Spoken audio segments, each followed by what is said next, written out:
I want you to take a trip with me down memory lane to a slightly younger and slightly dumber me. It's RIT, July 2009. It's called something different now, but the North Star department had a program that allowed a group of incoming freshmen on campus just for the summer before their official freshman year. Long story short, it was the evening before our group projects were due. Ours centered around whether one could cheaply photograph the moon. Spoilers, no. And we were nowhere near done. Cue our awesome counselor, Amber, waltzing into our rooms and asking us, "Hey, how's the project going? You guys finished yet?" No. No one said anything about it to each other in a few days. Alright, you guys are just waiting on each other. Someone's got to take some initiative here. Meet me in the lounge. And thank God that someone was Amber.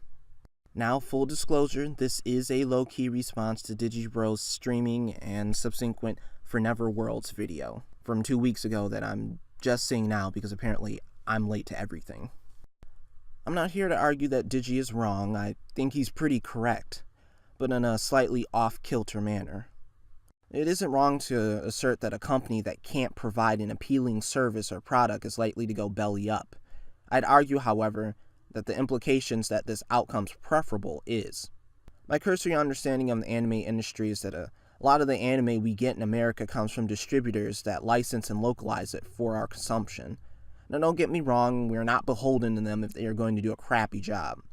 But we may be getting so indignant that we're willing to cut our own noses off to spite our faces. Multiple comments mention a purge being a good thing. But why are we buying into the delusion that we don't have a dog in this fight and a very real chance of losing the most? Capitalism can be a cruel mistress that's truly unkind to its losers. If our portion of the anime vineyard withers on the vine, who's to say that the industry proper wouldn't just prune our connection and go about their merry way? We'd be like so many of our brethren in other countries who get a few, if any, cool anime at all because no one licenses for them. If the American wing of the industry burns, there's no guarantee that anyone is going to save us. I mean, talking of saving, remember my opening story? There's a moral in that. You can't always wait on someone else for the green light. Sometimes you have to exercise some initiative and save yourself. Indignation has set in for some, and they've become like my group did, sitting in our proverbial dorms just waiting out the clock for distributors to make the first move and make everything okay again. Services like Kiss Anime aren't going to be the death knell of the industry, at least I hope so, but I don't think they're a permanent solution either.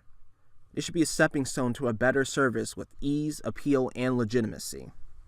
I think as anime fans, we're just going to have to explore some of the gritty details ourselves. How much does it cost to license anime?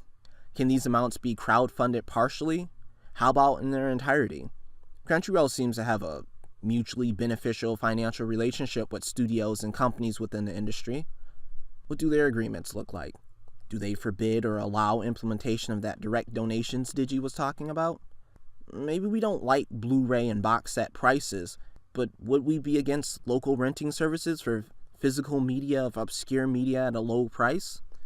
I'm just looking for things that we as average anime consumers can try, because I truly think we might have to lead the cause here.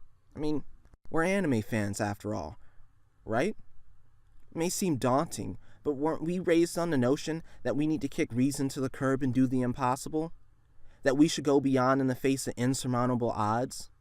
That we should never beg for what we want, but that we should reach for it with our own hands, and by these means we'd achieve it? And that even that if it's shit for as far the eye can see, and there are no more Robin Hoods, that we ourselves should become the Robin Hoods? So yeah, it's going to be a tough task, but if anyone can save anime, why not us?